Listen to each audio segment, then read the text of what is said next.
Hey everybody, welcome back to another video. Today I'm going to be going over the most recent episode of Monday Night Raw that just happened yesterday from June 24th, 2024. So this episode followed up last week's chaotic episode where, a lot of crazy stuff happened. Go check out last week's review for that. If you're new here and you want to see opinions about WWE or just like WWE, I do reviews on this twice a week, sometimes 3 times a week, maybe even 4 times a week with NXT and regular PLEs coming in, so you never know. But yeah, it's usually twice or 3 times a week. So I'm gonna go. How I usually do this is I'm gonna go over all the matches and segments, rank them, and then give my thoughts on the show at the end of it and rate it. So I'm sorry. Started off with Drew McIntyre's heated promo at the start of the show. It was just really crazy. It was just really crazy to watch. It was just wild because Drew really was just had that anger, had that tone in his voice where he just did not give a damn. And then he just showed off the AJ and Larry bracelet and just went off about the Money in the Bank stuff. How he's gonna climb the ladder with Punk's family right on his side. Oh my, that was just wild to watch. I'm gonna give that a 4.5 out of 5, a hot start to this Monday Night Raw. Next up was Braun Breaker versus Ludwig Kaiser. That was the opening match. That was actually really good. It's just sad because Ludwig actually got injured during the match. Per Wrestle Votes, they reported that Ludwig did get injured, which sucks. And also in the DQ because Sheamus attacked. I think the way Ludwig actually got injured because Sheamus had him on his shoulders. So he speared Sheamus, and then Ludwig it came down awkwardly. I think, but yeah, that sucks, man. I'm gonna give it a 3.1 out of 5. It was really good until that happened. So yeah. Next up was Money in the Bank qualifying triple threat for the women. Lyra Valkyria, Kairi Sane, and Shayna Baszler went at it. Pretty good match here, just nothing too special about it. I just wish Kairi kind of won here. Kairi needs a push. Actually, Damage Control needs another push. I'm going to give this a 3 out of 5. Lyra got the win. Good for her. And next up, oh my gosh, okay. This is the funniest segment I've seen in a long time. Liv Morgan, Zelina Vega, and Dominic Mysterio. So Liv came out basically with, oh no. Oh no. One of the cringiest but funny segments ever. Liv's just Yeti Dom! Out comes Zelina, which thank goodness I did not want to see Dom come out first. Zelina once again cooked Liv Morgan on the mic. Big shout out to Zelina Vega for that. But no, Zelina just cooked her on the mic. Damn, dude. Zelina, she can pick up a microphone and just have a banger with that. My gosh. And then Dom came out, the whole crowd, with the shenanigans. Oh, and then they started fighting. Liv and Zelina started fighting. Dominic literally kind of accidentally saves her, I think. That's why I forgot.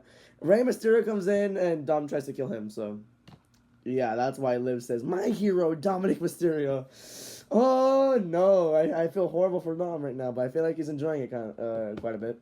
Because Liv got the Judgment Day at PS5, and she got Dominic a whole tray of Dino Nuggets, bro.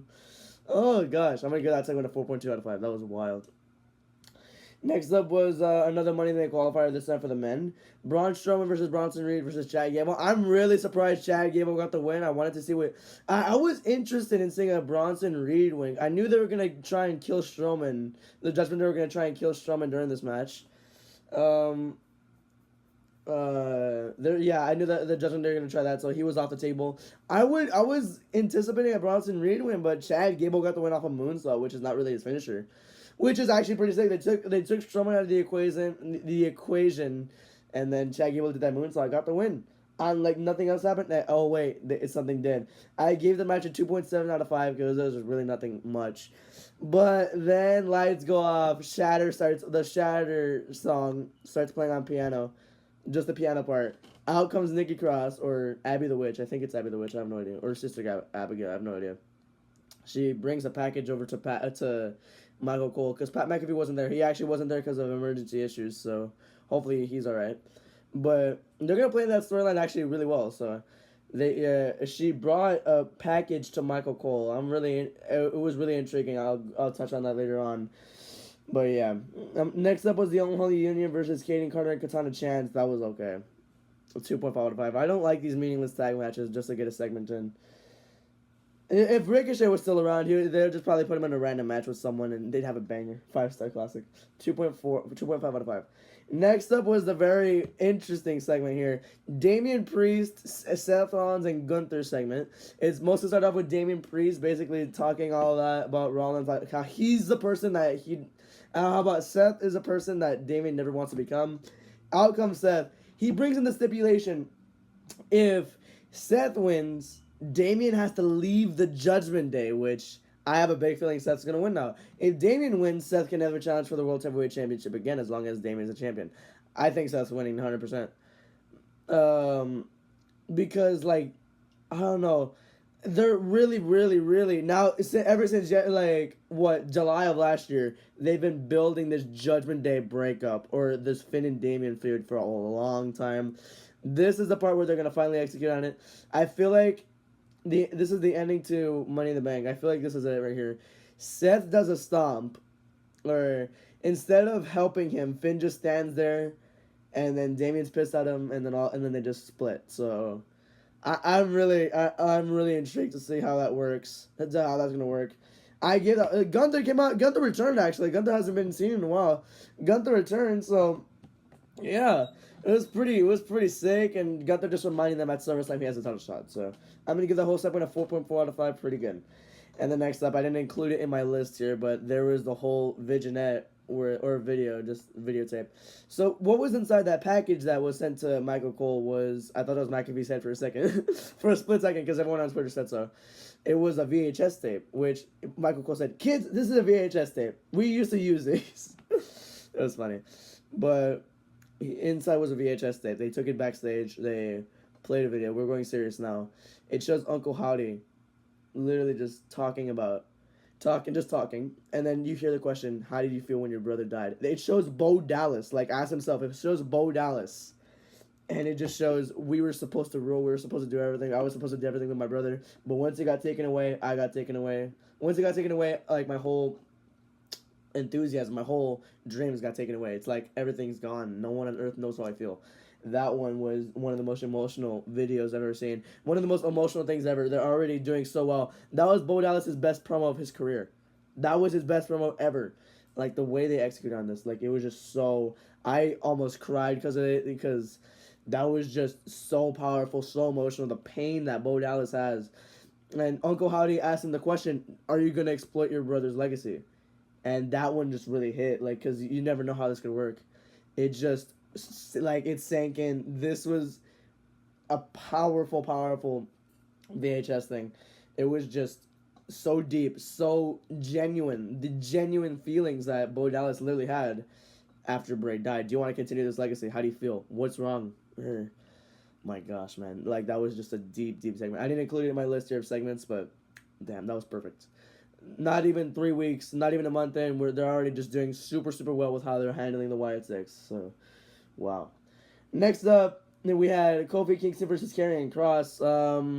Yeah, I mean, really nothing of a match, but then they just killed Xavier backstage, like the whole Final Testament killed Xavier backstage. Karrion took advantage, got the win, 2.5 out of 5. And the main event was for the World Tag Team Championship between the Judgment Day and the Awesome Truth. That was surprisingly a lot better than I thought it would be. Because when Awesome Truth usually has defenses, it's usually like 5 minutes long, and it's so stupid. But this one was really good. This one was really good in my opinion. Actually, no, it was a lot better than I anticipated. Judgment Day ended up getting the win because of Liv Morgan. Finn and Funko Pop, JD McDonough. Wow, I don't like saying that. They took advantage of that. Liv, like, choked out R-Truth, dropkick coup de grace, and they won the tag titles. A lot of people hated this. I didn't hate it. I really liked it because it builds more to Liv taking over the Judgment Day, and Liv, Finn, JD, and Dom, or maybe not Dom, you never know, versus Rhea and Damien. That's just what I think. That's why I think it was a good idea for them to win the titles. They can just lure Damien into this false sense of security, having Judgment Day have all the gold once again, but then they kick Damien out. That's just what I think. Once he loses, he's out. So that's just what I think. I'm going to give it a 3 out of 5. Judgment Day got the win there, so yeah.